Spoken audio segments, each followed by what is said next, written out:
અરે મમ્મી, મમરાને એવું બધું કરતી તું. મમ્મી સોરી હો, મારે ઉઠવામાં આજે મોડું થઈ ગયું, બહુ લેટ થઈ ગયું. Sorry mummy. તું તારા પિયર કેટલા વાગે ઉઠે છે? મમ્મી કાલથી વહેલી ઉઠી જાય, સોરી. અરે મેં એમ પૂછ્યું તારા પિયર તું કેટલા વાગે ઉઠતી હતી? મમ્મી 9:30-10 વાગે, સોરી. હા તો એ પ્રમાણે તો છે ને તું વહેલી જ ઉઠી છે, એટલે છે ને ધીમે ધીમે તને આદત પડી જશે, એમાં કઈ સોરી કહેવાની જરૂર નથી. હો, અને મેં જો મમરા વઘાર દીધા છે, ચા બનાવું છું, અને આગળ છે ને પાર્સલ આવ્યું તું, મિતને આપી દેજે.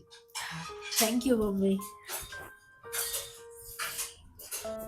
અરે પપ્પા, તમે કેમ ચા બનાવો છો? મને કહો, હું બનાવી દઉં.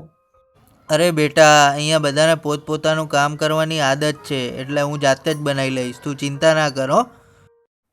સારું. મમ્મી હા એમ કહેતી હતી, આ આરતી દીદી માટે છે ને મારી મમ્મીએ સાડી મોકલાવી હતી, તો એક વખત એમને બતાવી જવો ને, એમને ગિફ્ટ આપવાની હતી, તો એમને ગમશે ને આ સાડી? પણ આવો બધો તારા મમ્મીને ખર્ચો કરવાની ક્યાં જરૂર હતી?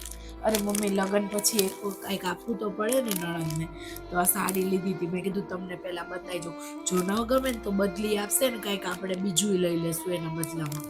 અરે આરતીને છે ને આ સાડી ગમશે જ, અને આટલા પ્રેમથી આમે તારા મમ્મીએ મોકલાવી હોય તો ગમે જ ને. અને મને આરતી ઉપર વિશ્વાસ છે, એ કોઈ આવી ગિફ્ટ આપે ને પ્રેમથી તો એ ના જ ના પાડે, અને ગમે જ તે.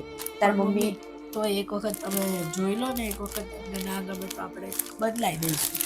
અરે આવી કેવી ગાંડા જેવી વાતો કરે છે કીશું, આટલા પ્રેમથી લાયા હોય તો ગમે જ ને, આરતીને ગમશે જ. તાર મમ્મી કેટલું સરસ લઈ આવ્યા છે, તો ગમે જ ને. સારું મમ્મી, થેન્ક યુ. અને તારા મમ્મીને હું ફોન કરીને થેન્ક યુ કહી દઈશ. જો દરેક દીકરીને આવું સાસરું મળે ને, તો એમની જિંદગી છે ને સુંદર બની જાય.